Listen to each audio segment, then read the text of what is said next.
আমাদের জয়ের পরেই ভারতীয় জনতা পার্টিকে পশ্চিমবঙ্গের মানুষ যেভাবে আশীর্বাদ দিয়েছেন, তারপরে যে ল্যান্ডস্লাইড ভিক্টরি আমাদের দিকে এসেছে, তারপরে কিছু অন্য দলের লোক, প্রধানত তৃণমূল কংগ্রেসের, তারা রাতারাতি নিজেদের ভারতীয় জনতা পার্টির নেতা বা কর্মী বলে পরিচয় দিচ্ছেন।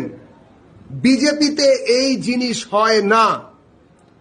এই যে যারা স্বয়ং নিজে থেকে যারা বিজেপি বলে দাবি করছেন, স্বঘোষিত বিজেপি, তারা বিজেপি নন এবং এভাবে বিজেপিতে কেউ যুক্ত হতে পারেন না।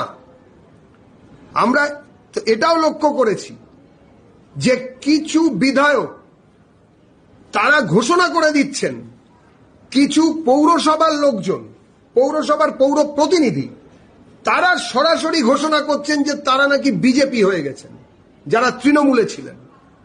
বিজেপিতে এইভাবে যোগদান করা যায় না এবং যারা বিভিন্ন সময় মানুষের বিরুদ্ধাচরণ করেছে, মানুষের ক্ষতি করেছে, মানুষের ওপর অত্যাচার করেছে তৃণমূলের জামা পরে, বিজেপি তাদের রাতারাতি বিজেপিতে বা পার্টিতে সামিল করতে আগ্রহী নয়।